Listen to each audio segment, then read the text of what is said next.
الحمد للہ وکفا والصلاة والسلام علی سیدنا محمد المصطفى وعلى آلہ المجتبى واصحابہ نجوم الہدى اما بعد فاعوذ باللہ من الشیطان الرجیم بسم اللہ الرحمن الرحیم وما آتاکم الرسول فخذوه وما نهاکم عنہ فانتہوا واتقوا اللہ ان اللہ شدید العقاب صدق اللہ العظیم۔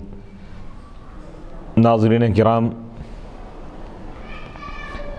باب العلم انواریہ ایجوکیشنل سوسائٹی و جامعہ انواریہ کے زیر اہتمام بخاری شریف کا سلسلہ وار درس جاری ہے۔ آج کے اس درس کا آغاز حدیث نمبر 296 سے ہو رہا ہے۔ حدثنا ابراہیم بن موسیٰ قال اخبرنا ہشام بن یوسف ان ابن جریج اخبرهم قال اخبرنی ہشام عن عروة انه سئل أتخدمني الحائض أو تدنو مني المرأة وهي جنوب فقال عروة كل ذلك علي هين وكل ذلك تخدمني وليس على أحد في ذلك بأس۔ أخبرتني عائشة أنها كانت ترجل تعني رأس رسول الله صلى الله عليه وسلم وهي حائض ورسول الله صلى الله عليه وسلم حينئذ مجاور في المسجد يدني لها رأسها وهي في حجرتها فترجله وهي حائض۔ امام بخاری رحمۃ اللہ علیہ فرماتے ہیں، ہم کو ابراہیم بن موسیٰ نے حدیث بیان کی، انہوں نے کہا ہم کو ہشام بن یوسف نے خبر دی کہ ابن جریج نے ان کو خبر دی۔ انہوں نے کہا کہ مجھ کو ہشام نے عروہ سے خبر دی، روایت کرتے انہ سئل کہ عروہ سے پوچھا گیا تخدمنی الحائض، کیا حائضہ عورت میری خدمت کر سکتی ہے، یا عورت یعنی بیوی مجھ سے قریب ہو سکتی ہے، وہی جنوبن جبکہ وہ ناپاک ہو، حالت جنابت میں ہو۔ تو عروہ نے کہا یہ تمام چیزیں مجھ پر میرے لیے آسان ہیں، اس میں کوئی حرج نہیں ہے۔ وَكُلُّ ذَلِكَ، اور یہ سب میری خدمت کر سکتی ہیں، وَلَيْسَ عَلَىٰ أَحَدٍ، اور کسی پر اس کے بارے میں کوئی حرج نہیں ہے، یعنی حائضہ عورت اپنے شوہر کی خدمت کر سکتی ہے، اسی طرح جنوبی عورت بھی اپنے شوہر کی خدمت کر سکتی ہے، یعنی حالت ناپاکی کی وجہ سے خدمت نہیں کر سکتا ایسا نہیں ہے۔ جیسے کپڑے وغیرہ دھونا ہے یا کپڑے استری کرنا ہے یا پکوان کرنا ہے، نجاست کا اثر اس پر نہیں ہوگا، یعنی وہ چیز ناپاک نہیں ہوگی۔ کھانا اگر پکائے، اگر کوئی حائضہ عورت ہے یا جنوبی عورت ہے، اس حالت میں اگر وہ پکوان کرے تو پکوان حرام یا ناجائز نہیں ہوگا، اس کی نجاست اس میں داخل نہیں ہوگی، یہ بتانا چاہ رہے ہیں۔ حائضہ اور جنوبی میں کیا فرق ہے؟ حائضہ عورت یعنی وہ عورت جس کو حیض آتا ہے اس کو حائضہ عورت کہا جاتا ہے۔ جنوبی عورت کا مطلب یہ کہ جو حالت جنابت میں ہو، ناپاکی کا غسل جس پر فرض ہو گیا ہو ناپاکی کی وجہ سے، تو یہ جنوبی ہیں۔ حضرت عروہ فرماتے ہیں کہ مجھ کو حضرت عائشہ رضی اللہ تعالیٰ عنہ نے خبر دی انہا کانت، کہ وہ اللہ کے رسول علیہ السلام کا سر انور میں کنگھی کیا کرتی تھی، وہی حائض جبکہ وہ حائضہ ہوتی تھی، وہ رسول اللہ جبکہ اللہ کے رسول علیہ السلام مسجد میں ہوتے تھے، یعنی اعتکاف کی حالت میں ہوتے تھے۔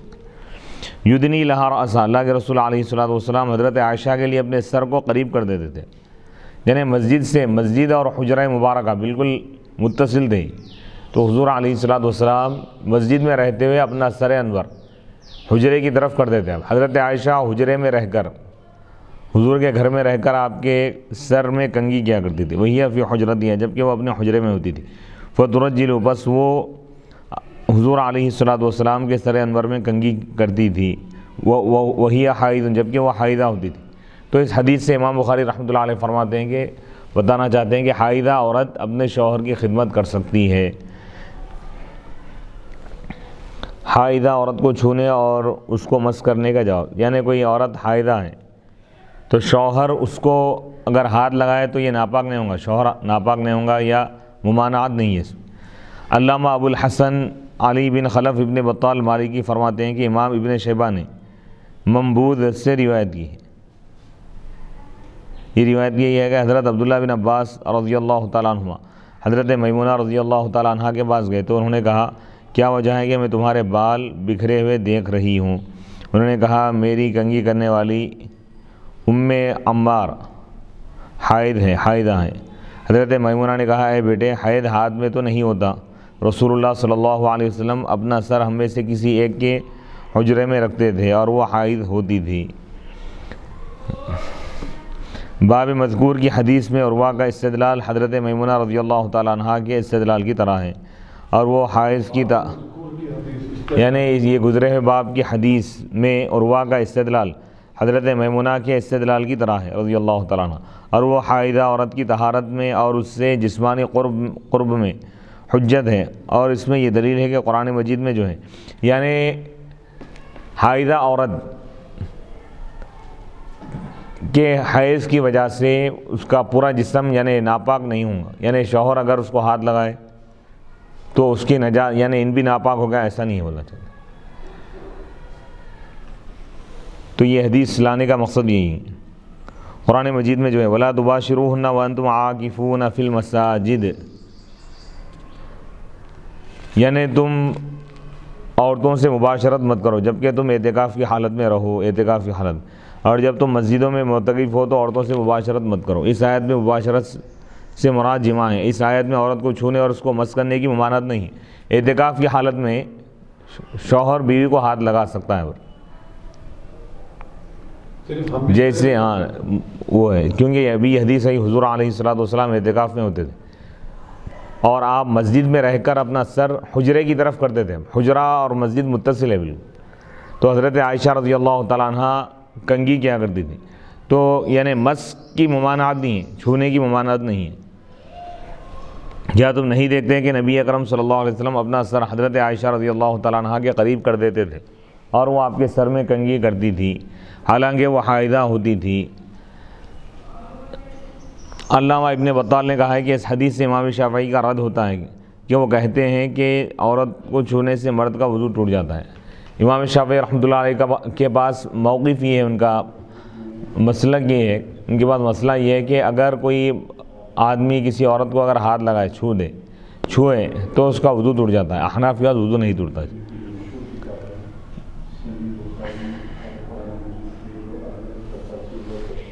اس حدیث میں یہ دلیل ہے کہ حائضہ عورت اپنے خاوند کی خدمت کر سکتی ہے، اس کی صفائی کر سکتی ہے، اور نبی اکرم صلی اللہ علیہ وسلم نے جب حضرت عائشہ سے مصلی طلب کیا، جانماز جب طلب کی اور انہوں نے کہا میں حائضہ ہوں، تو آپ نے فرمایا تمہارا حیض تمہارے ہاتھ میں نہیں ہے۔ نیز اس حدیث میں یہ دلیل ہے کہ حائضہ تنزیہاً اور تعظیماً مسجد میں داخل نہیں ہو سکتی، اس کا مسجد میں داخل ہونا حرام ہے۔ میں کہتا ہوں کہ اس حدیث میں یہ دلیل بھی ہے کہ معتکف ٹھنڈک حاصل کرنے کے لیے یا صفائی کی غرض سے مسجد سے باہر غسل کرنے کے لیے نہیں جا سکتا، ورنہ رسول اللہ صلی اللہ علیہ وسلم غسل کرنے کے لیے اپنے حجرے میں چلے جاتے اور مسجد سے حجرے میں اپنا سر داخل نہ کرتے۔ جنوبی اور حائضہ کے جسم پر صرف حکمی نجاست ہے۔ علامہ ابن رجب حنبلی فرماتے ہیں خلاصہ یہ ہے کہ حائضہ عورت کا بدن طاہر ہے، پاک ہے، اور اس کا پسینہ اور اس کا جھوٹا پاک ہے، جس طرح جنوبی کا پسینہ اور اس کا جھوٹا پاک ہے۔ اس پر بہت سارے علماء کا اتفاق ہے، اجماع ہے۔ حماد سے سوال کیا گیا آیا حائضہ اپنے پسینے سے آلود کپڑوں کو دھوئے گی؟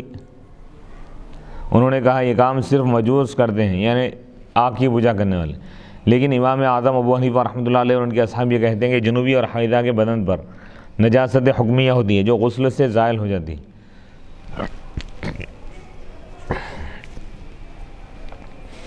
باب قراءۃ الرجل فی حجر امرأتہ وہی حائض، وكان ابو وائل يرسل خادمه وهي حائض الى ابي رزين وتأتيه بالمصحف فتمسكه بعلاقته۔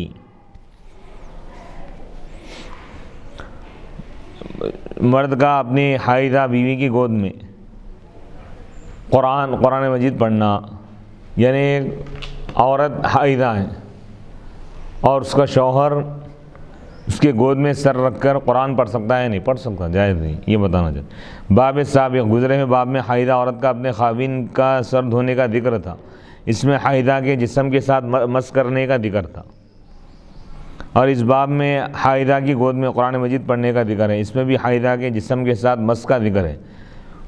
اس کے بعد اس تعلیق کا ذکر ہے وکانہ ابو وائل، اور ابو وائل اپنے خادمہ کو ابو رزین کے پاس بھیجتے تھے اور وہ حائضہ ہوتی تھی، پھر وہ ان کے پاس مصحف کو لے کر آتی تھی اور اس کو مصحف کے غلاف کی ڈوری سے پکڑتی تھی۔ اس تعلیق کی اصل حسب ذیل حدیث میں مغیرہ بیان کرتے ہیں کہ ابو وائل اپنے حائدہ خادمہ کو ابو رزین کے پاس بھیجتے، وہ ان کے پاس مصحف لے کر آتی اور اس کو مصحف کے غلاف کی ڈوری سے پکڑتی. یعنی کوئی عورت حائدہ ہے، حائدہ عورت قرآن کو اگر ہاتھ لگانا چاہے تو ڈائریکٹ نہیں لگا سکتی، ایک کپڑے میں یا ایک رومال کے ذریعے سے قرآن کو پکڑ سکتی ہے، ڈائریکٹ نہیں پکڑ سکتی.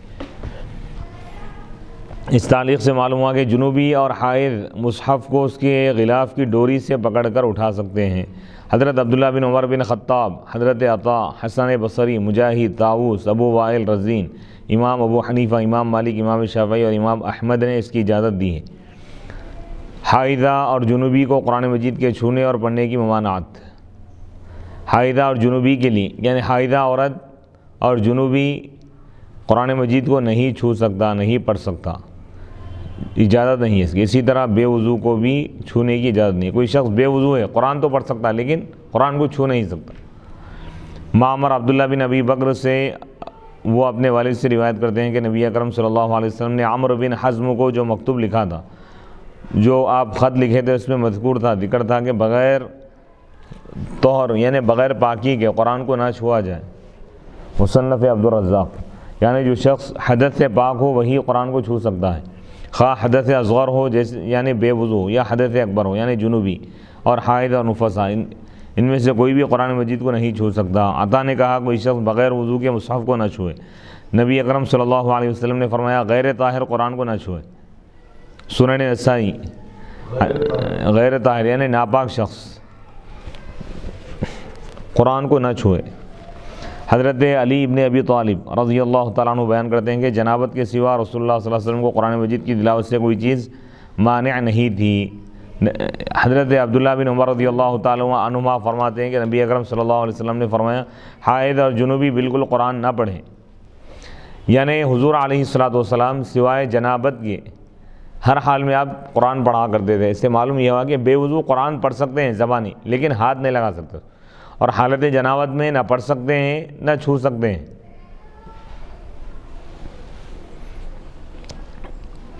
حضرت عبداللہ بن عمر رضی اللہ تعالیٰ عنہما بیان کرتے ہیں کہ قرآن مجید کو طاہر کے سوا اور کوئی نہ چھوئے. طاہر یعنی پاک شخص.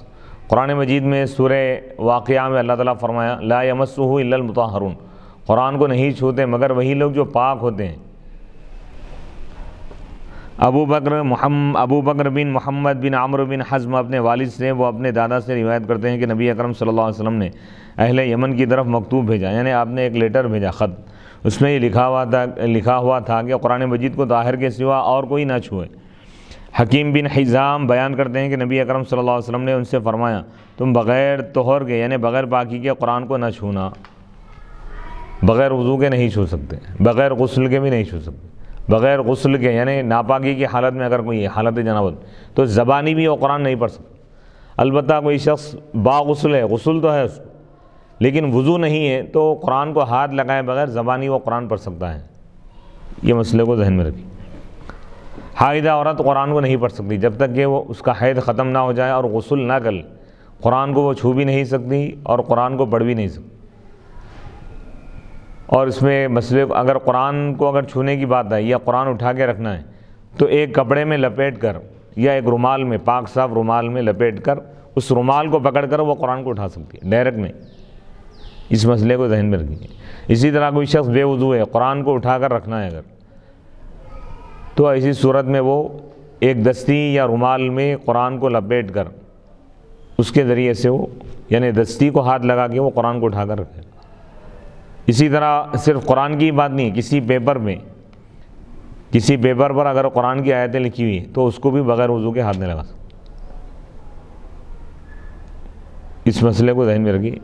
اس میں یہ چیز ذہن میں رکھیے کہ جس طرح آج اردو اخبارات وغیرہ کا حال ہے کہ قرآن کی آیتیں ہوتی ہیں اس میں، تو اس کو لوگ بے احتیاطی کے ساتھ رکھ رہے ہیں، یعنی زمین پہ گرا دے رہے ہیں یا ردی میں ڈال دے رہے ہیں یا پھینک دے رہے ہیں. تو یہ بہت بڑا گناہ ہے. قرآن کا اگر ایک لفظ بھی لکھا ہوا ہے تو اس کا احترام کرنا فرض ہے مسلمان. خالی بسم اللہ الرحمن الرحیم بھی اگر لکھا ہوا ہے تو اس کا احترام کرنا فرض ہے، کیونکہ قرآن کی آیت کا حصہ ہی انہ من سلیمان و انہ بسم اللہ الرحمن الرحیم. کسی کاغذ پہ قرآن کی ایک آیت لکھی ہوئی ہے تو اس کا بھی ویسا ہی احترام فرض ہے جیسا قرآن کا فرض. پورے قرآن کا احترام جس طرح فرض ہے اس کی ہر آیت، ایک ایک آیت کا بھی احترام فرض ہے. کسی دیوار پہ آیت لکھی ہوئی ہے، اس جگہ پہ کچرا وغیرہ نہیں ڈال سکتے. آیت لکھی ہوئی ہے تو بغیر وضو کے اس کو ہاتھ نہیں لگا سکتے. حضرت انس بن مالک رضی اللہ تعالیٰ عنہ بیان کرتے ہیں کہ حضرت عمر تلوار لٹکائے ہوئے نکلے. ان سے کہا گیا کہ تمہارے بہن بھائی اور بہن نے دین بدل لیا ہے. حضرت عمر ان کے پاس گئے. اس وقت ان کے پاس مہاجرین میں سے ایک شخص سے جن کا نام خباب تھا، وہ ان سے سورہ طٰہٰ پڑھ کر سنا. حضرت عمر نے کہا مجھے وہ کتاب دو جو تم پڑھ رہے تھے، میں بھی اس کو پڑھوں گا. حضرت عمر کتاب پڑھ سکتے تھے. ان کی بہن نے کہا تم ناپاک ہو اور قرآن مجید کو صرف پاک لوگ ہی چھو سکتے ہیں، تم اٹھ کر غسل کرو یا وضو کرو. حضرت عمر نے وضو کیا، پھر کتاب کو پڑھا طٰہٰ. یہ روایت سنن دارقطنی میں موجود ہے، سنن بیہقی میں ہے، دلائل النبوہ میں ہے، المعجم الاوسط میں ہے. علقمہ بیان کرتے ہیں کہ ہم سلمان فارسی کے ساتھ ایک سفر میں تھے. انہوں نے قضاء حاجت کی. ہم نے کہا آپ وضو کریں تاکہ ہم آپ سے قرآن کی ایک آیت کے متعلق سوال کریں. انہوں نے کہا تم مجھ سے سوال کرو، میں قرآن مجید کو چھوؤں گا نہیں. یعنی بغیر چھوئے کہ قرآن مجید کی آیت زبانی پڑھ کر سنا سکتے ہیں بے وضو کی حالت میں. شیخ ابن حزم اور غیر مقلدین کے نزدیک حائضہ اور جنوبی قرآن مجید کو چھو سکتے ہیں.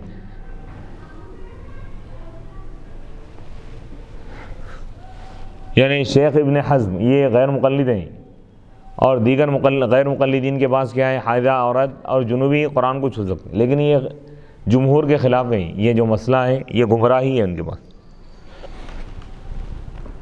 حدیث نمبر 297. حدثنا ابو نعیم الفضل بن دکین سمع زہیرا عن منصور بن صفیۃ ان امہ حدثته ان عائشة حدثتها ان النبي صلی اللہ علیہ وسلم كان يتكئ في حجری وانا حائض ثم يقرأ القرآن. امام بخاری رحمۃ اللہ علیہ فرماتے ہیں ہم کو ابو نعیم الفضل بن دکین نے حدیث بیان کی. انہوں نے زہیر سے سنا، وہ منصور بن صفیہ سے انہوں نے حدیث کو بیان کیا کہ ان کی والدہ نے ان کو حدیث بیان کی کہ بے شک حضرت عائشہ رضی اللہ تعالیٰ عنہ نے ان کو حدیث بیان کی کہ نبی اکرم صلی اللہ علیہ وسلم میرے گود میں ٹیک لگائے ہوئے تھے، وَأَنَا حَائِضٌ، اور جبکہ میں حائضہ تھی، پھر آپ قرآن پڑھتے تھے. باب نمبر 4 باب من سمى النفاس حیضا. حدیث نمبر 298. حدثنا المکی بن ابراہیم قال حدثنا ہشام عن یحیی بن ابی کثیر عن ابی سلمۃ ان زینب ابنۃ ام سلمۃ حدثته ان ام سلمۃ حدثتها قالت بین انا مع النبی صلی اللہ علیہ وسلم مضطجعة في خمیصة اذ حضت فانسللت فاخذت ثياب حیضتي قال انفست قلت نعم فدعانی فاضطجعت معه في الخمیلة. یہ باب نمبر 4 ہے. یہ بیان ہے اس شخص کا جس نے نفاس پر حیض کا اطلاق کیا. یعنی لغوی فرق کو بتا رہے ہیں کہ کبھی نفاس بھی حیض کے معنی میں استعمال ہوتا ہے. حدیث نمبر 298. حدثنا المکی بن ابراہیم. ہم کو امام بخاری رحمۃ اللہ علیہ فرما رہے ہیں کہ ہم کو مکی بن ابراہیم نے یہ حدیث بیان کی. قال انہوں نے کہا حدثنا ہشام، ہم کو ہشام نے حدیث بیان کی یحییٰ بن ابی کثیر سے. یحییٰ بن ابی کثیر ابو سلمہ سے روایت کرتے ہیں کہ زینب جو ام سلمہ رضی اللہ کی بیٹی زینب نے ان کو یہ حدیث بیان کی کہ ام سلمہ رضی اللہ تعالیٰ عنہ نے ان کو یہ حدیث بیان کی. قالت ام سلمہ رضی اللہ تعالیٰ عنہ نے فرمایا بین انا مع النبی صلی اللہ علیہ وسلم. انہوں نے کہا جس وقت نبی صلی اللہ علیہ وسلم منقش چادر میں لیٹے ہوئے تھے مجھے حیض آ گیا. میں چپکے سے نکل پڑی، یعنی میں وہاں سے نکل گئی. بس میں نے اپنے حیض کے کپڑے لیے. آپ نے پوچھا کیا تم کو نفاس آ گیا ہے؟ میں نے کہا جی ہاں. آپ نے مجھ کو بلایا، بس میں آپ کے ساتھ چادر میں لیٹ گئی. تو یہاں پر امام بخاری رحمۃ اللہ علیہ فرما رہے ہیں کہ نفاس کا لفظ بھی کبھی حیض کے معنی میں استعمال ہوتا ہے. خمیصہ اور خمیلہ کے معنی، اس حدیث میں خمیصہ کا لفظ اس کے معنی ہے یعنی مربع چار کونی چادر جس پر نقش و نگار بنے ہوئے ہوں، یعنی جس پہ ڈیزائن وغیرہ ہو، اس کو اس چادر کو کہتے ہیں خمیصہ. یہ قول کے مطابق ایک قول کے مطابق اس کے معنی ہے موٹے کپڑے کی چادر، یعنی موٹی چادر کو بھی خمیصہ کہا جاتا ہے جس پر موٹے نقش و نگار ہو۔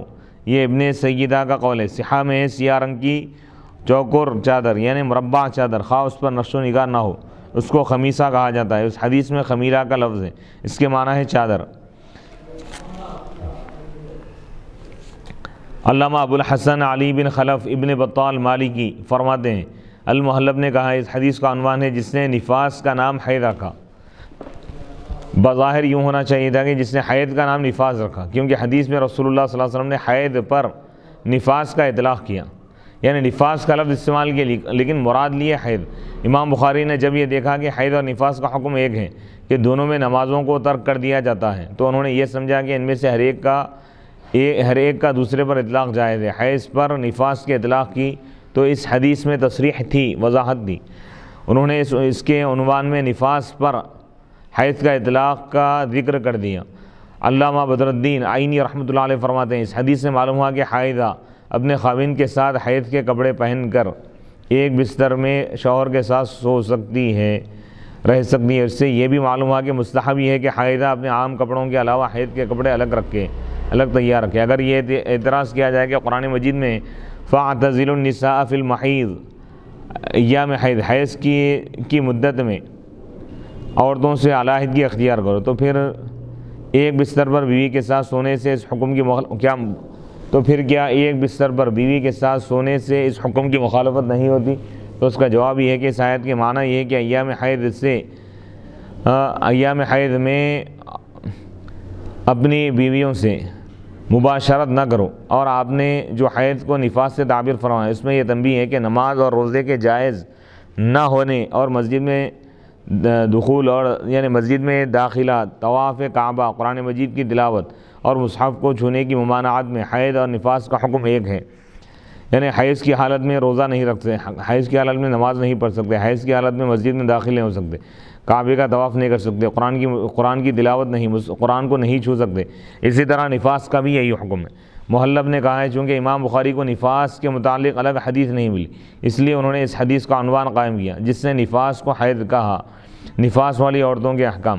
حضرت ام سلمہ رضی اللہ تعالیٰ عنہ بیان کرتی ہے کہ نفاس والی عورتیں رسول اللہ صلی اللہ علیہ وسلم کے عہد میں زمانے میں 40 دن بیٹھی رہتی تھی، پھر ہم نے اپنے چہروں پر ورس نامی خوشبودار گھاس کا لیپ کرتے تھے، پھر ہم اپنے چہروں پر ورس نامی خوشبودار گھاس کا ہم لیپ لگا لیتے تھے، یعنی ایک خوشبودار گھاس استعمال ہوتی تھی تو اس کا کریم بنا کر لوگ اس دور میں لگایا کرتے تھے خواتین۔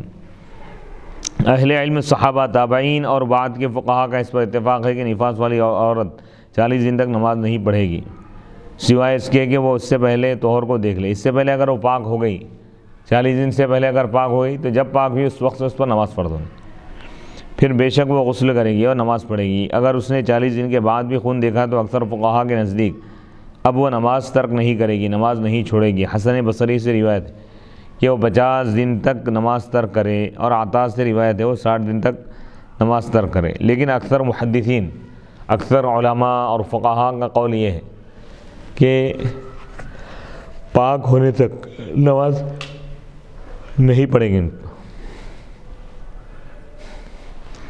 اور اس کی زیادہ سے زیادہ مدت ہے 40 دن۔ 40 دن سے پہلے اگر پاک ہو گئی وہ تو جب پاک ہوئی اس وقت سے غسل کر کے وہ نماز پڑھے گی، اور اگر 40 دن سے پہلے پاک نہیں ہوئی، 40 دن گزر گئے تو اب 40 دن کے بعد غسل کر کے وہ نماز پڑھنا شروع کرے گی۔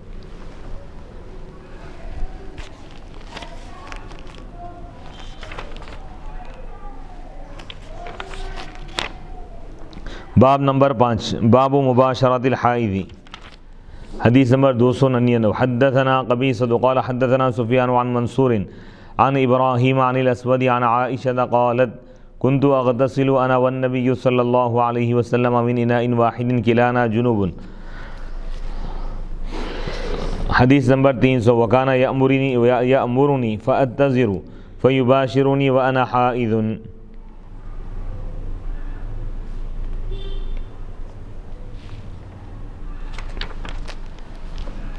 باب نمبر 5، حائضہ کے ساتھ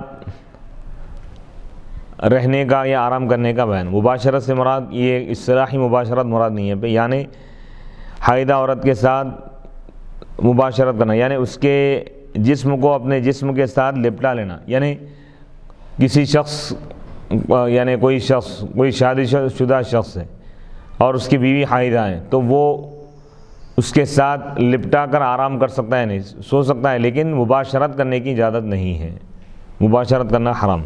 اس عنوان میں مباشرت کے معنی جماع نہیں ہے، بلکہ اس کے معنی ہے اب اپنی حائضہ بیوی کے ساتھ اپنے جسم کو لپٹا لینا۔ باب سابق کے ساتھ اس کی مناسبت یہ ہے کہ اس میں بھی حائضہ بیوی کو اپنے ساتھ لٹانے کا ذکر ہے، اور اس میں بھی مباشرت کا یہی معنی ہے، ساتھ سونے کے معنی ہے، یعنی عمل زوجیت یا مباشرت کرنا یہ مراد نہیں۔ حدیث نمبر 299، امام بخاری رحمۃ اللہ علیہ فرماتے ہیں کہ ہم کو قبیصہ نے یہ حدیث بیان کی، انہوں نے کہا ہم کو سفیان نے یہ حدیث بیان کی منصور سے، وہ ابراہیم سے روایت کرتے ہیں، وہ اسود سے روایت کرتے ہیں، وہ حضرت عائشہ رضی اللہ تعالیٰ عنہ سے روایت کرتے ہیں۔ حضرت عائشہ رضی اللہ تعالیٰ عنہ بیان فرماتی ہیں کہ میں اور نبی اکرم صلی اللہ علیہ وسلم ایک برتن سے پانی لے کر غسل کرتے تھے، من اناء واحد، جبکہ ہم دونوں جنوبی ہوتے تھے۔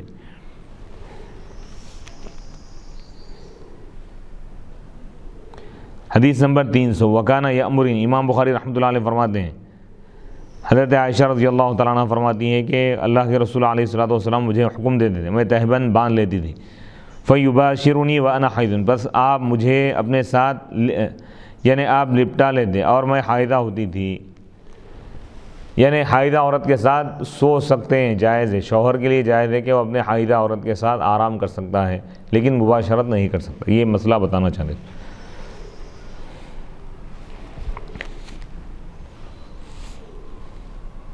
اس حدیث میں یہ بات ذکر کی گئی ہے،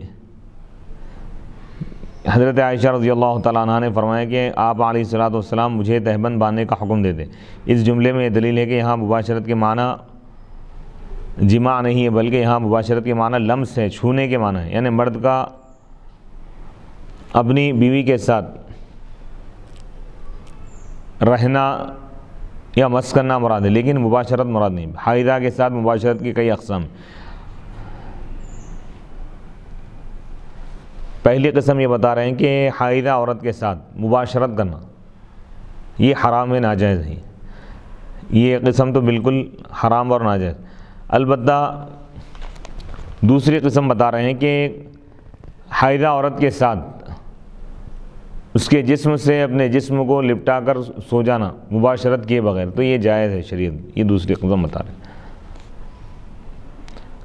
حضرت انس رضی اللہ تعالیٰ عنہ بیان کرتے ہیں کہ جب کوئی یہودی عورت حائضہ ہو جاتی تو وہ یہودی اس کے ساتھ کھانا پینا ترک کر دیتے، یعنی کھانا کھانا بھی نہیں گوارا نہیں کرتے، اور نہ وہ اس کو اپنے ساتھ گھر میں رکھتے ہیں، اور نہ وہ اس سے مباشرت کرتے ہیں۔ نبی اکرم صلی اللہ علیہ وسلم کے اصحاب نے آپ سے اس کے متعلق دریافت کیا تو اللہ تعالیٰ نے یہ آیت مبارکہ نازل فرمائی، وَيَسْأَلُونَكَ عَنِ الْمَحِيضِ قُلْ هُوَ أَذًى فَاعْتَزِلُوا النِّسَاءَ فِي الْمَحِيضِ،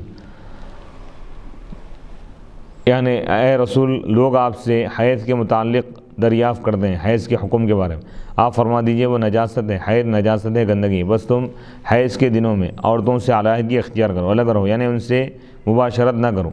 تب نبی اکرم صلی اللہ علیہ وسلم نے فرمایا تم ان سے مباشرت اور دخول کے سوا سب کچھ کرو۔ وہ کہتے ہیں کہ نبی اکرم صلی اللہ علیہ وسلم نے جو تہبند کے اوپر سے، یعنی حضور علیہ الصلوۃ والسلام جو ساتھ رہے، یعنی اس کا مطلب یہ ہے کہ خالی ساتھ رہنا، جیسا یعنی یہودیوں کے پاس جو طریقہ تھا اس کی مخالفت کرنا مقصد ہے کہ وہ لوگ ساتھ رکھنا یا گھر میں رکھنا بھی وہ لوگ اس کو ناجائز سمجھتے تھے یہودی، تو شریعت نے اس کو رد کر دیا، شریعت نے اس کا رد کیا اور کہا کہ حائضہ عورت تمام چیزوں میں اپنے گھروں میں رہے گی، گھر والوں کے ساتھ رہے گی، شوہروں کے ساتھ رہے گی، صرف حیض کی حالت میں مباشرت کرنا ناجائز ہے، حرام ہے، اس کے علاوہ تمام چیزیں جائز ہیں، ساتھ رہنا جائز ہے۔ حدیث نمبر 301، وَكَانَ يُخْرِجُ رَأْسَهُ إِلَيَّ وَهُوَ مُعْتَكِفٌ فَأَغْسِلُهُ وَأَنَا حَائِضٌ، حضرت عائشہ رضی اللہ تعالیٰ عنہ فرماتی ہے کہ رسول اللہ صلی اللہ علیہ وسلم میری طرف اپنا سر نکالتے اور آپ اس حال میں کہ آپ معتکف ہوتے، یعنی مسجد میں اعتکاف میں ہوتے، بس میں آپ کا سر دھوتی، اور جبکہ میں اس وقت حائضہ ہوتی تھی۔ حدیث نمبر 302 حدثنا اسماعیل بن خلیل قال اخبرنا علی بن مسہر قال اخبرنا ابو اسحاق هو الشیبانی عن عبد الرحمن بن الاسود عن ابیہ عن عائشہ قالت كانت احدانا اذا كانت حائضا فاراد رسول الله صلى الله عليه وسلم ان يباشرها امر ان تتزر في فور حيضتها ثم يباشرها قالت وايكم يملك اربه كما كان النبي صلى الله عليه وسلم يملك اربه تابعه خالد وجرير عن الشيباني۔ امام بخاری رحمۃ اللہ علیہ فرماتے ہیں کہ ہم کو اسماعیل بن خلیل نے یہ حدیث بیان کی، انہوں نے کہا ہم کو علی بن مسہر نے خبر دی، انہوں نے کہا ہم کو ابو اسحاق نے خبر دی، ابو اسحاق شیبانی نے خبر دی، وہ عبد الرحمن بن اسود سے روایت کرتے ہیں۔ عبد الرحمن بن اسود اپنے والد اسود سے روایت کرتے ہیں۔ اسود ام المؤمنین حضرت عائشہ رضی اللہ تعالیٰ عنہ سے روایت کرتے ہیں۔ حضرت عائشہ رضی اللہ تعالیٰ عنہ فرماتی ہیں کانت احدانا، ہم میں سے جب کوئی عورت حائضہ ہوتی بس رسول اللہ صلی اللہ علیہ وسلم ان کے ساتھ رہنا چاہتے تو آپ ان کو حکم دیتے، آپ اس کو حکم دیتے کہ وہ حیض کے اوپر تہبند باندھ لیتے، پھر آپ اس کو اپنے جسم کے ساتھ لپٹا لیتے۔ حضرت عائشہ فرماتی ہیں حضرت عائشہ نے فرمایا تم میں سے کون اپنی خواہش پر ضبط کر سکتا ہے جس طرح نبی اکرم صلی اللہ علیہ وسلم اپنے خواہشات پر آپ ضبط فرماتے تھے۔ علی بن مسہر کی متابعت خالد اور جریر نے کی ہے شیبانی سے، یعنی اس حدیث سے امام بخاری رحمۃ اللہ علیہ بتانا چاہتے ہیں کہ شوہر حائضہ عورت کے ساتھ، حائضہ بیوی کے ساتھ سو سکتا ہے، آرام کر سکتا ہے، کوئی ممانعت نہیں ہے، لیکن مباشرت کرنا حرام ہے، بس مباشرت سے بچے، اس کے سوا دیگر اعمال اس کے لیے جائز ہیں، یہ بتانا چاہتے ہیں۔ حدیث نمبر 303 حدثنا ابو النعمان قال حدثنا عبد الواحد قال حدثنا الشيباني قال حدثنا عبد الله بن شداد قال سمعت ميمونة تقول كان رسول الله صلى الله عليه وسلم إذا أراد أن يباشر امرأة من نسائه أمرها فاتزرت وهي حائض ورواه سفيان عن الشيباني۔ امام بخاری رحمۃ اللہ علیہ فرماتے ہیں، امام بخاری رحمۃ اللہ علیہ نے فرمایا کہ ہم کو ابو النعمان نے حدیث بیان کی، قال انہوں نے کہا عبد الواحد نے ہم کو حدیث بیان کی، انہوں نے کہا شیبانی نے ہم کو حدیث بیان کی، انہوں نے کہا عبداللہ بن شداد نے ہم کو حدیث بیان کی، انہوں نے کہا میں میمونہ رضی اللہ تعالیٰ عنہ کو یہ کہتے ہوئے سنا کانا رسول اللہ کے رسول علیہ الصلاۃ والسلام جب اپنے ازواج میں سے کسی زوجہ کو اپنے ساتھ آپ یعنی لپٹا لینا چاہتے، معانقہ کرنا، تو اس کو آپ ان کو تہبند باندھنے کا حکم دیتے اور وہ اس وقت حائضہ ہوتی۔ اس حدیث کو سفیان نے شیبانی سے روایت کیا ہے۔ باب ترک الحائض الصوم، حائضہ کا روزے کو چھوڑ دینا، حائضہ عورت روزہ بھی نہیں رکھ سکتی، حیض کی حالت میں روزہ نہیں رکھ سکے گی، روزہ رکھنا حرام ہے۔ ہاں البتہ حیض سے پاک ہونے کے بعد رمضان کے روزوں کی قضا کریں گی، قضا کرنا واجب ہے، روزوں کی قضا معاف نہیں ہوں گی، روزوں کی قضا رکھنا ہے، البتہ نماز معاف ہے، بعد میں بھی اس کی قضا کرنا نہیں ہے حالت حیض میں۔ اس باب میں بیان کیا گیا ہے کہ حائضہ عورت ایام حیض میں روزوں کو چھوڑ دے گی اور وہ بعد میں روزوں کی قضا کرے گی، اس کے برخلاف حائضہ عورت نمازوں کو جو ترک کرے گی اس کی قضا نہیں ہے۔ حدیث نمبر 304 حدثنا سعید بن ابی مریم قال اخبرنا محمد بن جعفر قال اخبرني زید هو ابن اسلم عن عیاض بن عبد الله عن ابی سعید الخدری قال خرج رسول الله صلی اللہ علیہ وسلم في اضحى او فطر الى المصلى فمر على النساء فقال يا معشر النساء تصدقن فاني اريدكن اكثر اهل النار فقلنا وبما يا رسول الله قال تكثرن اللعنه وتكفرن العشيره ما رأيت من ناقصات عقل ودين اذهب للب الرجل الحازم من احداكن قلنا وما نقصان ديننا وعقلنا يا رسول الله قال أليس شهادة المرأة مثل نصف شهادة الرجل قلنا بلى قال فذلك من نقصان عقلها ليس إذا حاضت لم تصلي ولم تصم قلنا بلى قال فذلك من نقصان دينها۔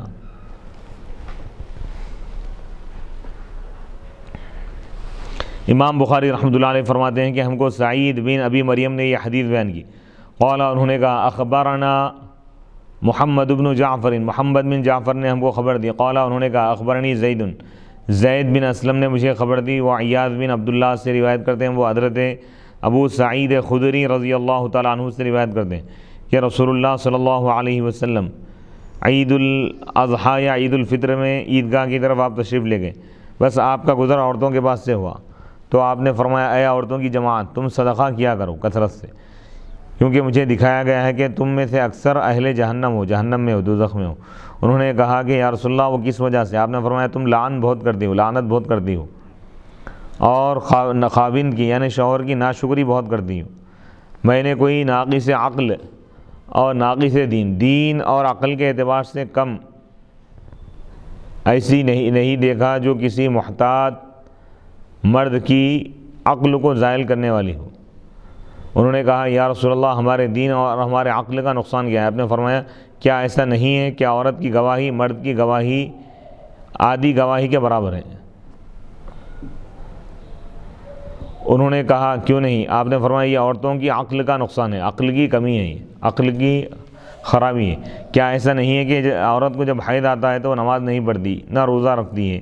انہوں نے کہا کیوں نہیں؟ آپ نے فرمایا یہ اس کے دین کا نقصان ہے، یعنی دین میں بھی ناقص ہے عورتیں اور عقل کے اعتبار سے بھی، دنیا کے اعتبار سے بھی ناقص ہے۔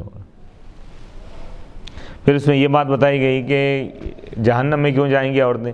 کیونکہ وہ بددعائیں بہت کیا کرتی ہے اور لعن طعن کرتی ہے اور شوہر کی ناشکری کرتی ہے۔ شوہر اگرچہ کہ بہت زیادہ حسن سلوک کرے لیکن اس کے باوجود وہ اس کا اعتراف نہیں کرتی۔ پھر تیسری چیز حضور علیہ السلام فرمائے کہ تعجب کی بات یہ ہے کہ تم عقل کے اعتبار سے یعنی عورت کم عقل والی ہے اور دین میں کم ہے، لیکن اس کے باوجود ہوشیار سے ہوشیار آدمی کی عقل کو لے جاتی، یعنی اس کو ایسا دین سے غافل کر دیتی ہے، اس کو حقوق کی ادائیگی سے غافل کر دیتی۔ یہ بتانا چاہ رہے ہیں اس حدیث میں جو الفاظ استعمال لعن اور تکفرن العشیر، کفر کے کیا معنی ہیں یہاں پہ، اور عقل کے معنی، اور عورتوں کا ناقص العقل ہونا، ناقص الدین ہونا۔ اکثری حکم ہے، یہ کلی نہیں ہے، یعنی تمام عورتیں ایسی ہیں ایسا نہیں ہے، اکثریت بتا رہے ہیں، اکثر عورتیں ایسی ہیں۔ اس حدیث میں بات ذکر کی گئی ہے کہ رسول اللہ صلی اللہ علیہ وسلم تشریف لے گئے عیدگاہ کی طرف، یعنی اپنے گھر سے یا اپنی مسجد سے عیدگاہ کی طرف نکلے۔ اللعن اس کا اسم لعنت ہے، اس کے معنی ہے اللہ تعالیٰ کی رحمت سے دور کرنے کی دعا کرنا۔ اگر بالکل یہ رحمت سے دور کرنا مراد ہو تو یہ لعنت صرف کفار پر کی جا سکتی ہے، اور اللہ تعالیٰ کی رضا اور اس کے قرب خاص سے دور کرنا مراد ہو تو یہ لعنت فساق پر بھی کی جا سکتی ہے۔ یکفرنا یہ لفظ تکفرن العشیرہ یہ کفر سے بنا ہے، اس کے معنی ہے ستر چھپانا، یعنی نعمت کو چھپانا اور اس کا شکر ادا نہ کرنا، یہاں مراد ہے شوہر کی نافرمانی کرنا۔ عقل اس کے معنی ہے روکنا، انسان میں جو ادراک کی قوت انسان کو برے کاموں سے روکتی ہے اس کو عقل کہتے ہیں۔ امام اعظم ابو حنیفہ رحمۃ اللہ علیہ کے نزدیک اس کا محل دماغ ہے، عقل کہاں ہوتی ہے؟ دماغ میں ہوتی ہے۔ امام شافعی کے نزدیک اس کا محل دل ہے۔ عقل کی کئی تعریفیں، یہ وہ قوت ہے جس سے غائب چیزوں کا ادراک ہوتا ہے، یہ وہ قوت ہے جس سے حقائق اشیاء کا انکشاف ہوتا ہے، یہ وہ قوت ہے جس سے برے اور اچھے کاموں کی تمیز ہوتی ہے۔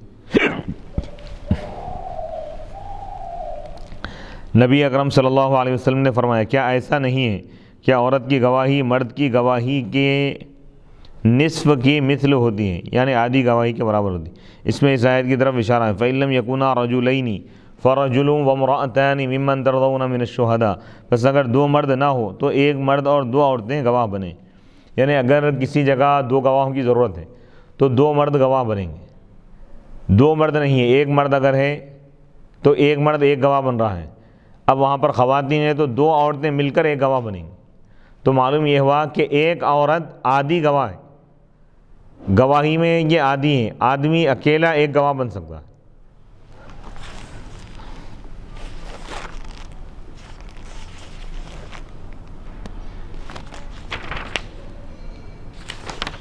اس حدیث پر یہ اعتراض ہوتا ہے کہ ہر عورت تو مرد سے ناقص نہیں ہوتی، بعض عورتیں مرد سے بھی کامل ہوتی ہیں، جیسا کہ حدیث میں حضرت انس رضی اللہ تعالیٰ عنہ بیان کرتے ہیں کہ نبی اکرم صلی اللہ علیہ وسلم نے فرمایا تمہیں دنیا کی عورتوں میں سے یہ عورتیں کافی ہیں، مریم بنت عمران، خدیجہ بنت خویلد، فاطمہ بنت محمد، آسیہ۔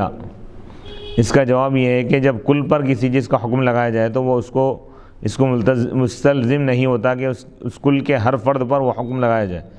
بعض مردوں کا حافظہ کمزور ہوتا ہے، بعض عورتوں کا حافظہ بہت قوی ہوتا ہے، بعض مرد غبی ہوتے ہیں، بعض عورتیں بہت ذہین ہوتی ہیں، لیکن اکثر مردوں کی عقل کامل ہوتی ہے، اکثر عورتوں کی عقل ناقص ہوتی ہیں، اور اس حدیث میں اکثریت کے اعتبار سے عورتوں کو ناقص العقل فرمایا ہے۔ اور چونکہ ہر عورت حیض میں مبتلا ہوتی ہے، اس لیے ہر عورت کی نماز اور روزے کی عبادت مرد کی عبادت سے کم ہوتی ہے، یہ خلقت کے اعتبار سے، ورنہ بہت مرد ایسے ہیں جو نماز پڑھتے ہیں، نہ روزہ رکھتے ہیں، اور بعض عورتیں ان کی بنسبت زیادہ نمازیں پڑھتی ہیں اور زیادہ روزے رکھتی ہیں۔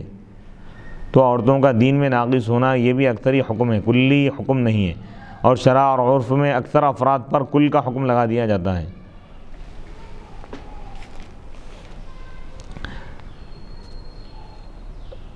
اس حدیث سے معلوم ہوا کہ عید الفطر یا عید الاضحیٰ کے دن امام کو چاہیے کہ وہ نماز عید کے لیے عیدگاہ جائے۔ عید الفطر یا عید الاضحیٰ کے دن امام کو قوم کے ساتھ نماز عید پڑھنے کے لیے کی ادائیگی کے لیے عیدگاہ جانا مستحب ہے۔ عید کے دن مسلمانوں کو نیکیوں اور صدقات کرنے کی ترغیب دینی چاہیے، کیونکہ اس دن اغنیاء اور فقراء جمع ہوتے ہیں، اور اغنیاء کو دیکھ کر فقراء کو حسرت آتی ہے، خصوصاً یتیم فقراء اور بیوہ فقراء کو نبی اکرم صلی اللہ علیہ وسلم نے خصوصاً خواتین کو ترغیب دی، کیونکہ ان میں سے اکثر پر بخل غالب ہوتا ہے۔ اس حدیث سے واضح ہوا کہ نماز عید کے لیے عورتوں کا عیدگاہ میں جانا جائز ہے۔ علماء نے کہا یہ صرف آپ کے زمانے کے ساتھ مخصوص تھا، لیکن آج کل خوبصورت اور جوان عورت نہ جائے، کیونکہ حضرت عائشہ رضی اللہ تعالیٰ عنہ نے فرمایا اگر رسول اللہ صلی اللہ علیہ وسلم اس بناؤ سنگار کو دیکھ لیتے جو عورتوں نے آپ کے بعد ایجاد کیا ہے تو ان کو مساجد میں آنے سے اسی طرح منع کر دیتے جس طرح بنی اسرائیل کی عورتوں کو مساجد میں آنے سے منع کر دیا گیا، روک دیا گیا۔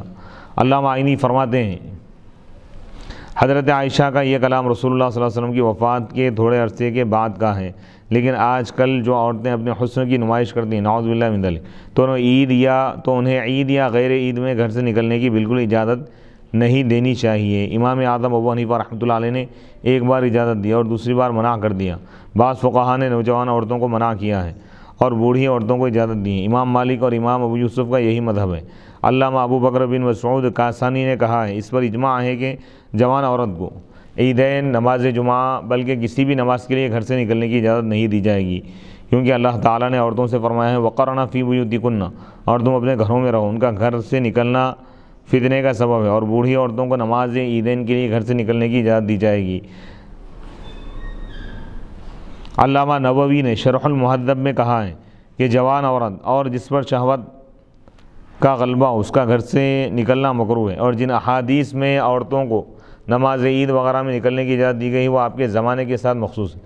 اس حدیث سے معلوم ہوا کہ وعظ اور نصیحت میں اللہ کے عذاب سے ڈرانا چاہیے اور کسی معین شخص کو مخاطب نہیں کرنا چاہیے، بلکہ عموم اور شمول کے صیغوں سے خطاب کرنا چاہیے، اور یہ کہ صدقہ عذاب کو دور کرتا ہے اس حدیث اور گناہوں کو مٹاتا ہے، اور نعمت کا انکار کرنا اور اس کا شکر ادا نہ کرنا حرام ہے اور باعث عذاب ہے، اور گفتگو میں کسی پر لعنت کرنا یا اس کو گالی دینا حرام اور فسق ہے، اور کفر باللہ کے غیر پر کفر کا اطلاق جائز ہے۔ یعنی کفر کے دو معنی، ایک معنی یہ ہے یہ کفر یہ ایمان کی ضد ہے، ایمان اللہ کو ماننا، اللہ کو ایک خدا ماننا، محمد عربی صلی اللہ علیہ وسلم کو اللہ کا رسول ماننا، یہ کیا ہے ایمان ہے، اور انکار کرنے کا نام کفر ہے۔ اور ایک کفر کے معنی آتے ہیں ناشکری کرنا، یہاں پر ناشکری کے معنی میں ہے، جیسے قرآن مجید میں بھی ہے وَاشْكُرُوا لِي وَلَا تَكْفُرُونَ، اللہ تعالیٰ فرما رہا ہے کہ تم میرا شکر ادا کرو، میری ناشکری نہ کرو۔ لَئِن شَكَرْتُمْ لَأَزِيدَنَّكُمْ وَلَئِن كَفَرْتُمْ إِنَّ عَذَابِي لَشَدِيدٌ، اللہ فرما رہا ہے کہ اگر تم شکر ادا کرو گے تو میں تمہاری نعمتوں میں اور اضافہ کروں گا، ضرور اضافہ کروں گا۔ وَلَئِن كَفَرْتُمْ، اور اگر تم نعمتوں کا شکر ادا نہیں کرو گے، ناشکری کرو گے، إِنَّ عَذَابِي لَشَدِيدٌ، تو یقیناً میرا عذاب بہت سخت ہے۔ تو ناشکری کرنا بھی عذاب الہی کا ایک سبب ہے۔ جو قوم اللہ کا شکر ادا نہیں کرتی یا اپنے محسن کا شکر ادا نہیں کرتی، ان پر اللہ کا عذاب نازل ہوتا ہے۔ اللہ تعالیٰ دنیا میں بھی ان کو سزا دے گا، آخرت میں۔ تو لہذا ناشکری کرنا بھی بہت بڑا گناہ ہے، اس سے بچنا چاہیے۔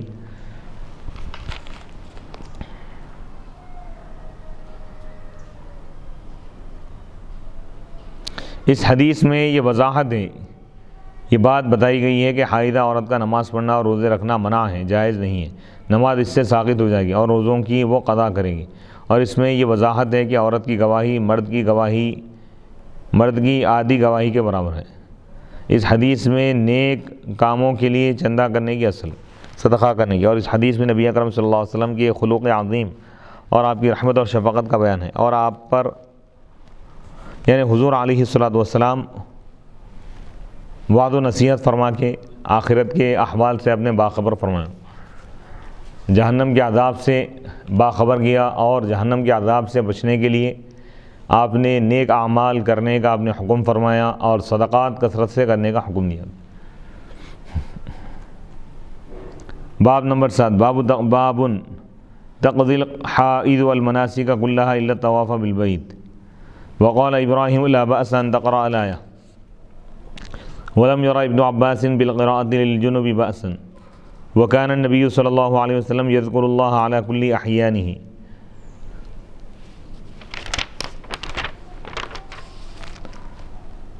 یہ بیان ہے کہ حائضہ عورت حج کے تمام مناسک کو ادا کرے گی سوائے طواف کے۔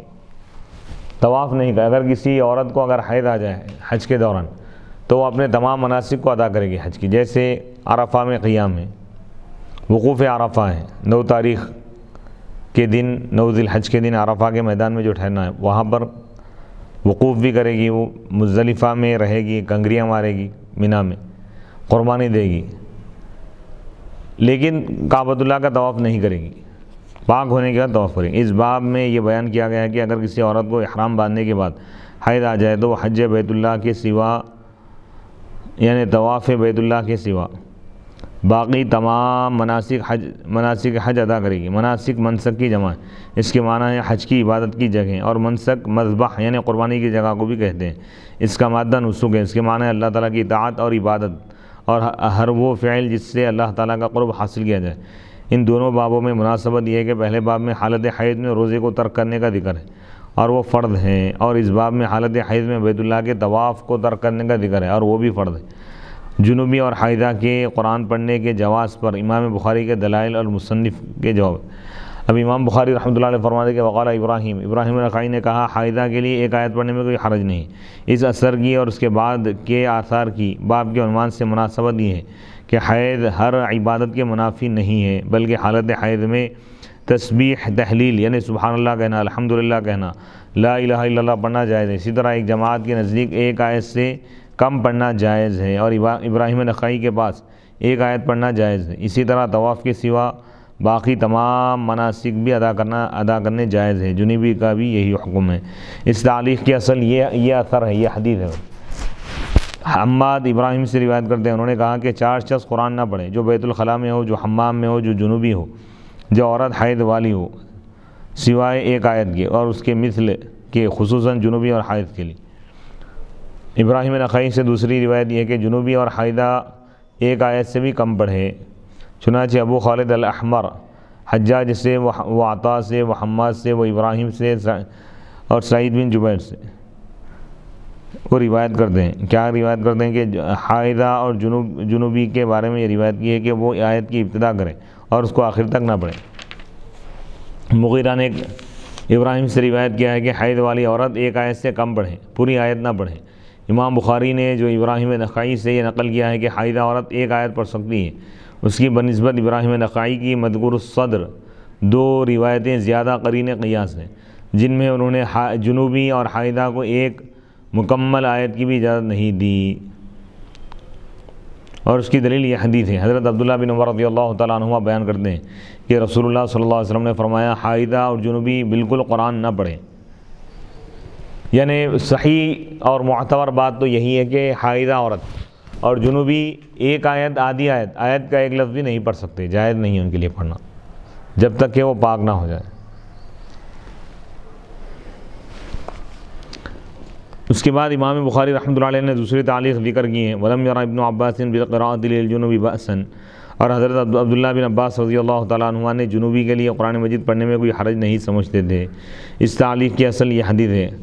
خالد اکرمہ سے روایت کرتے ہیں، اکرمہ بیان کرتے ہیں کہ حضرت عبداللہ بن عباس رضی اللہ تعالیٰ عنہما اس میں کوئی حرج نہیں سمجھتے تھے کہ جنوبی شخص ایک آیت یا 2 آیتیں پڑھے۔ اس کا جواب یہ ہے کہ حضرت عبداللہ بن عباس رضی اللہ تعالیٰ عنہما کی یہ انفرادی رائے ہے جو رسول اللہ صلی اللہ علیہ وسلم کی صریح ممانعت کے مقابلے میں حجت نہیں ہے۔ حضور علیہ الصلوۃ والسلام وضاحت کے ساتھ فرما دیے کہ نہیں پڑھ سکتا جنوبی شخص قرآن اور حائضہ، تو اب حضور کے قول کے مقابلے میں عبداللہ بن عباس رضی اللہ تعالیٰ عنہ کے قول کو نہیں مانا جائے گا۔ امام بخاری رحمۃ اللہ علیہ پھر تیسری تعلیق کا ذکر کرتے ہوئے فرماتے ہیں کہ مکان نبی اور نبی اکرم صلی اللہ علیہ وسلم تمام اوقات میں اللہ تعالیٰ کا ذکر فرماتے تھے۔ اس تعلیق کی اصل یہ حدیث ہے۔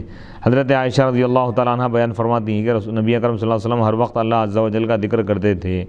امام بخاری کے استدلال کی تقریر یہ ہے کہ جب آپ ہر وقت ذکر کرتے تھے تو یہ اس کو مستلزم ہے کہ آپ حالت جنابت میں بھی اللہ تعالیٰ کا ذکر کرتے تھے، اور ذکر قرآن مجید کی تلاوت کو بھی شامل ہے۔ اس کا مطلب یہ ہے کہ آپ حالت جنابت میں بھی قرآن مجید پڑھتے تھے۔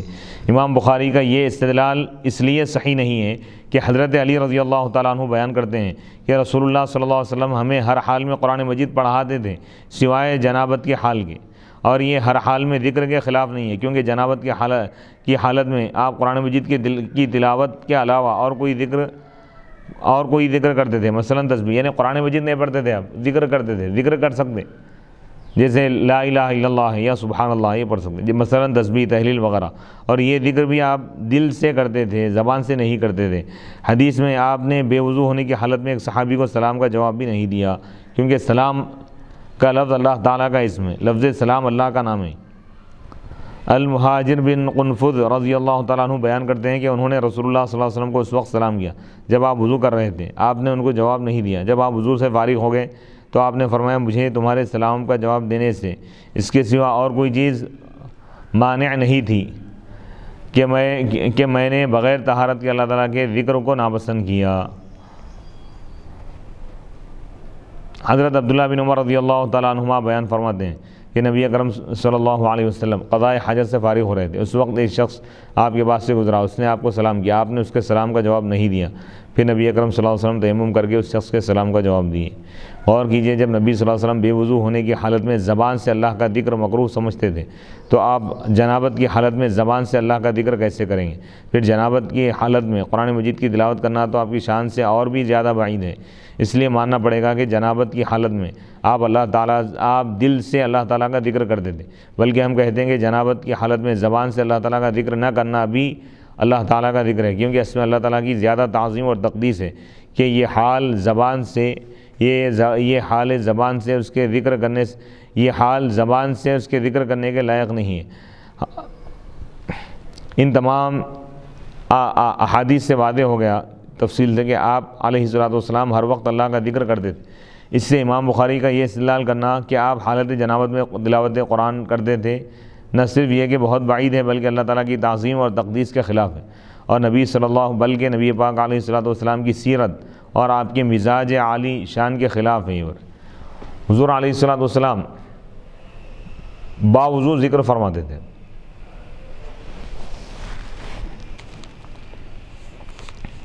تو امام بخاری کا مسلک الگ ہے اور جمہور کا مسلک الگ ہے۔ جمہور کا مسلک یہ ہے کہ حالت جنابت میں کوئی بھی شخص اور اسی طرح حائضہ عورت بھی قرآن مجید کو نہیں پڑھ سکتی، نہ ایک آیت نہ آدھی آیت۔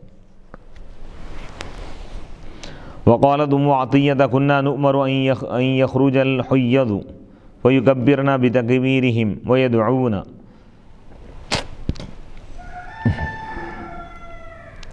اور حضرت ام عطیہ رضی اللہ تعالیٰ عنہ نے کہا ہمیں یہ حکم دیا جاتا تھا کہ حائضہ عورتیں نکلیں بس وہ مسلمانوں کی تکبیر کے ساتھ تکبیر پڑھیں اور دعا کریں۔ یہ امام بخاری رحمۃ اللہ علیہ کی چوتھی تعلیق ہے، اس کو خود امام بخاری نے اپنی صحیح میں موصولاً روایت کیا ہے۔ حضرت ام عطیہ رضی اللہ تعالیٰ عنہ بیان کرتی ہے کہ ہمیں یہ حکم دیا جاتا تھا کہ ہم آزاد اور پردے دار خواتین کو عیدگاہ میں لے جائیں، اور حضرت حفصہ کی روایت میں یہ اضافہ کہ حائضہ خواتین بھی خیر اور مسلمانوں کی دعا کے مواقع پر حاضر ہوں اور حائضہ خواتین عیدگاہ میں داخل نہ ہوں۔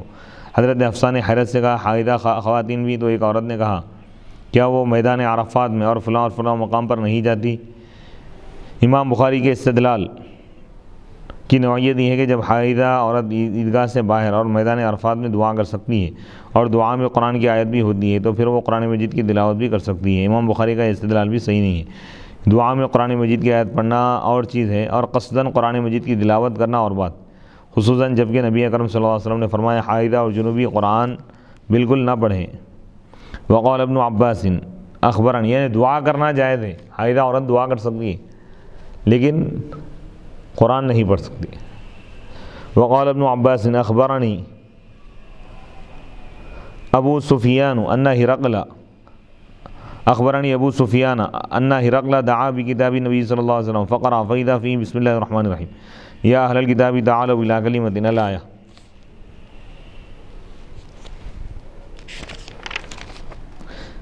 حضرت عبداللہ بن عباس رضی اللہ تعالیٰ عنہما نے فرمایا مجھ کو ابو سفیان نے خبر دی کہ ہرقل نے نبی اکرم صلی اللہ علیہ وسلم کا مکتوب حضور علیہ الصلوۃ والسلام کا خط مبارک منگایا، بس وہ پڑھا، بس وہ کیا دیکھتا ہے اس میں کہ بسم اللہ الرحمن الرحیم، اللہ کے نام سے شروع جو نہایت مہربان بڑا رحم کرنے والا ہے۔ یا اہل الکتاب تعالوا الی کلمۃ، سورہ آل عمران آیت نمبر 64 اس میں لکھی ہوئی تھی، اے اہل کتاب آؤ ایک ایسے کلمے کی طرف جو ہمارے اور تمہارے درمیان برابر ہے، یعنی ہم ایک خدا کی عبادت کریں گے۔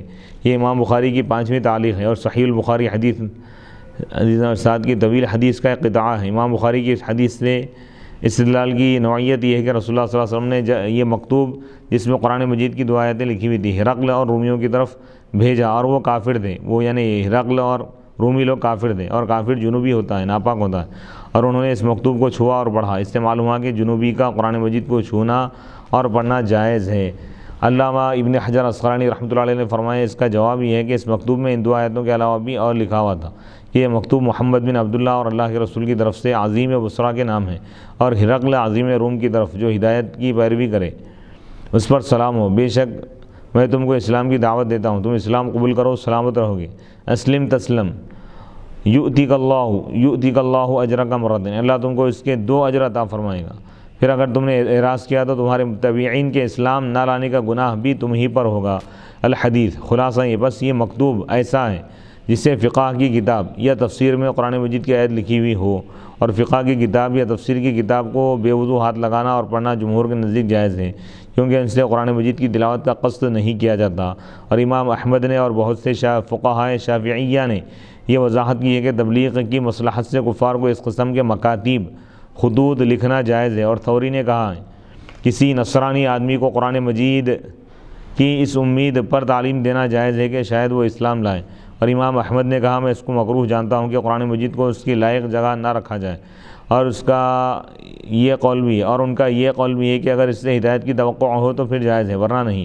اور بعض علماء نے کہا ہے اس حدیث میں یہ دلیل نہیں ہے کہ جنوبی کے لیے قرآن مجید پڑھنا جائز ہے، کیونکہ جنوبی کو تلاوت قرآن سے اس صورت میں منع کیا ہے جب وہ قرآن کی تلاوت کا قصد کرے اور وہ یہ جانتا ہو کہ جس کی وہ تلاوت کر رہا ہے وہ قرآن ہے، اور اگر وہ کسی صفحے کو پڑھے اور اس کو یہ علم نہ ہو کہ یہ قرآن ہے تو پھر اس کے لیے ممانعت نہیں ہے۔ اور اسی طرح کافر کے لیے اس صفحے کو پڑھنے کا حکم ہے اس کی۔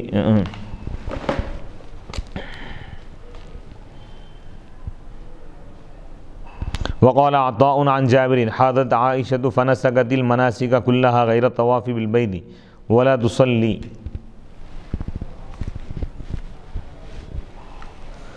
عطا نے جابر رضی اللہ تعالیٰ عنہ سے روایت کرتے ہوئے کہا حضرت جابر نے کہا حضرت عائشہ رضی اللہ تعالیٰ عنہ کو حیض آ گیا تو انہوں نے بیت اللہ کے طواف کے سوا تمام مناسک حج ادا کی اور وہ نماز نہیں پڑھتی تھی۔ یہ امام بخاری کی 6ٹھی تعلیق ہے۔ اس تعلیق کی اصل حضرت جابر رضی اللہ تعالیٰ عنہ کی ایک طویل حدیث ہے جس میں یہ جملہ ہے حضرت عائشہ رضی اللہ تعالیٰ عنہ مکے میں آئی اور وہ حائضہ تھیں تو نبی اکرم صلی اللہ علیہ وسلم نے ان کو یہ حکم دیا کہ وہ حج کے تمام مناسک ادا کریں سوائے اس کے کہ وہ طواف نہیں کریں گی اور نماز نہیں پڑھیں گی حتیٰ کہ وہ حیض سے پاک ہو جائیں۔ امام بخاری کے استدلال کی نوعیت یہ ہے کہ آپ نے حضرت عائشہ کو قرآن مجید پڑھنے سے منع نہیں کیا، اس سے معلوم ہوا کہ حائضہ کا قرآن مجید پڑھنا جائز ہے۔ تو یہ امام بخاری کا مسلک ہے کہ حائضہ عورت قرآن پڑھ سکتے ہیں، لیکن یہ جمہور کے مسلک کے خلاف ہے۔ اس کا جواب یہ ہے کہ سنن ترمذی میں صراحت ہے کہ آپ نے حائضہ اور جنوبی کو قرآن پڑھنے سے مطلقاً منع فرما دیا تھا۔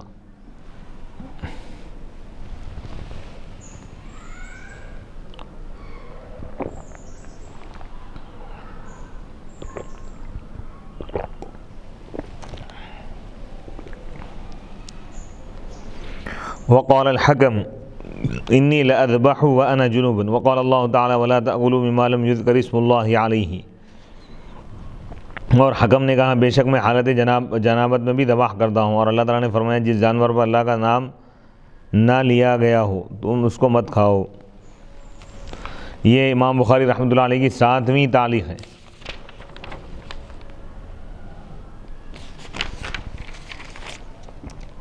جس سے انہوں نے یہ استدلال کیا ہے کہ جنوبی کا قرآن مجید کی تلاوت کرنا جائز ہے. اس کا جواب یہ ہے کہ جانور کو ذبح کرتے وقت قرآن کی تلاوت نہیں کی جاتی بلکہ بسم اللہ اللہ اکبر کہا جاتا ہے، اور جنوبی کے لیے قرآن مجید پڑھنے کی ممانعت ہے، ذکر کرنے کی ممانعت نہیں ہے. اللہ اکبر کہہ سکتے ہیں حالت جنابت میں، جائز ہے. تو امام بخاری کا اس سے یہ استدلال کرنا کہ بھئی جنوبی شخص قرآن پڑھ سکتا ہے، یہ بالکل غلط ہے، کیونکہ اس میں قرآن کی تلاوت ہی نہیں کی جاتی. ذبح کرتے وقت بسم اللہ اللہ اکبر کہا جاتا ہے. یہ ذکر ہے، ذکر کر سکتا جنوبی آدمی، قرآن نہیں پڑھ سکتا. اگرچہ کہ افضل یہ ہے کہ باوضو ذکر کیا جائے، اور یہ حکم کا فعل ہے، رسول اللہ صلی اللہ علیہ وسلم کا فعل نہیں ہے.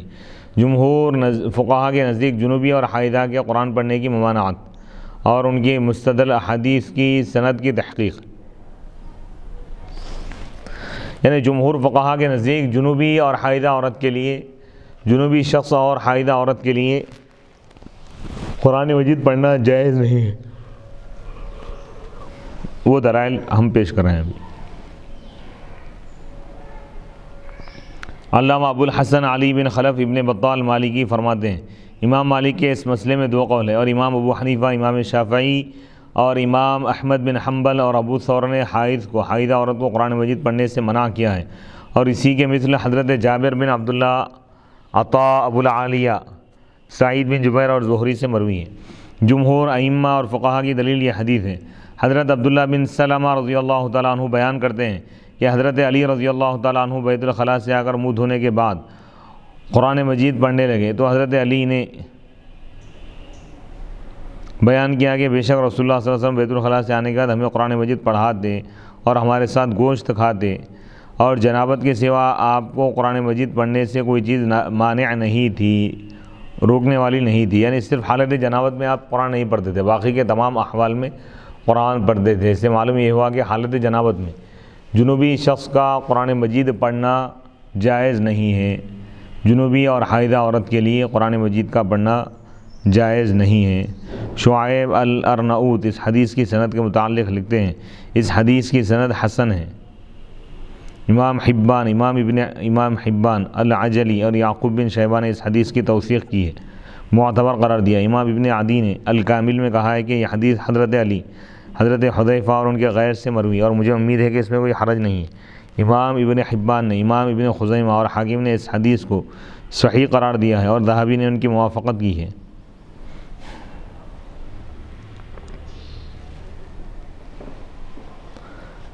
علامہ شہاب الدین احمد بن علی بن حجر عسقلانی رحمۃ اللہ علیہ اس حدیث کے متعلق فرماتے ہیں جمہور نے حضرت علی رضی اللہ تعالیٰ عنہ کی حدیث سے استدلال کیا ہے. اس کو اصحاب السنن نے روایت کیا ہے.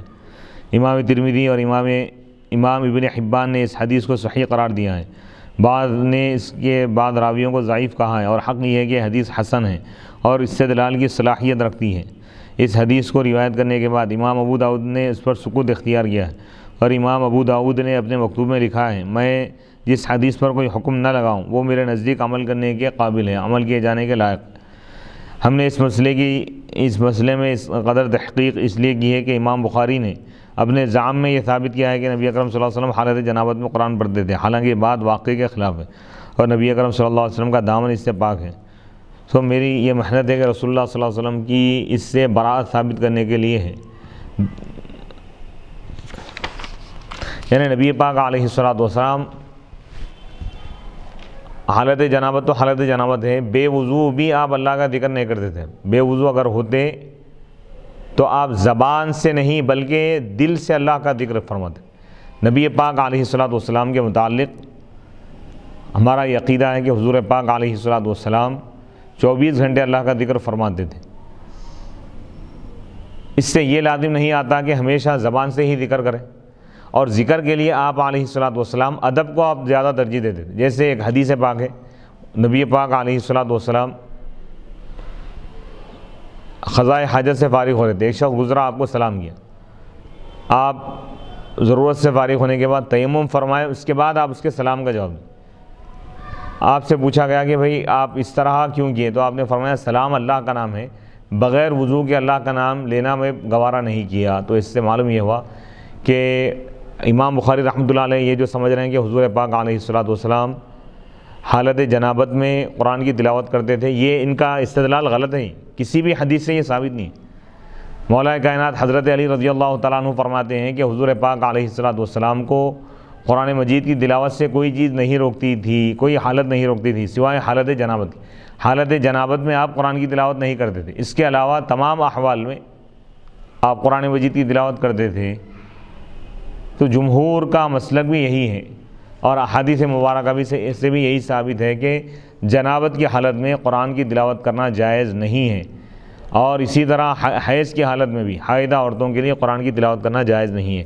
امام بخاری کا مسلک الگ ہے، امام بخاری کا مسلک جمہور کے خلاف ہے۔ حدیث نمبر 305 حدثنا ابو نعیم قال حدثنا عبد العزیز ابن ابی سلمۃ عن عبد الرحمن ابن ابی القاسم عن عبد الرحمن ابن القاسم عن القاسم ابن محمد عن عائشہ قالت خرجنا مع النبي صلی اللہ علیہ وسلم لا نذكر الا الحج فلما جئنا سرفا تمثل فدخل علي النبي صلی اللہ علیہ وسلم وانا ابكي فقال ما يبكيك قلت لوددت والله اني لم احج العام قال لعلك نفستي قلت نعم قال فإن ذلك شيء كتبه الله على بنات آدم ففعلي ما يفعل الحاج وغير ألا تطوفي بالبيت حتى تطهري۔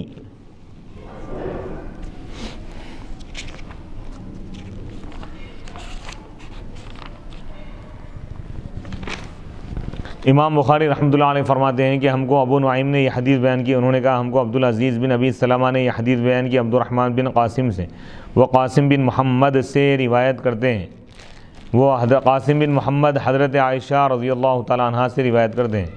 حضرت عائشہ رضی اللہ تعالیٰ عنہ نے فرمایا خرجنا مع النبی، ہم نبی اکرم صلی اللہ علیہ وسلم کے ساتھ حج کے لیے نکلے، ہم نبی پاک علیہ الصلوۃ والسلام کے ساتھ روانہ ہوئے، ہم صرف حج کا ذکر کر رہے تھے، بس جب ہم مقام شریف پر پہنچے تو مجھے حیض آ گیا، فدخل علی النبی، بس نبی پاک علیہ الصلوۃ والسلام میرے پاس داخل ہوئے، میرے پاس تشریف لائے جبکہ میں رو رہی تھی، تو آپ نے فرمایا اے عائشہ تم کو کون سی چیز رلا رہی ہے، تم کیوں رو رہی ہے؟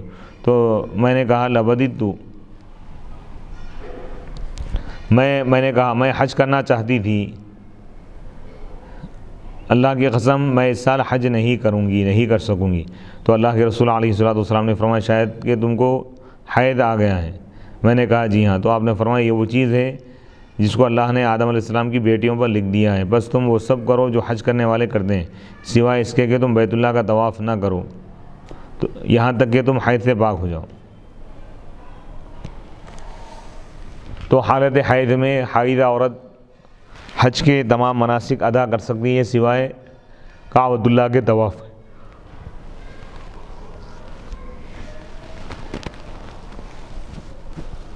باب نمبر 8 باب الاستحاضہ، استحاضے کا بیان۔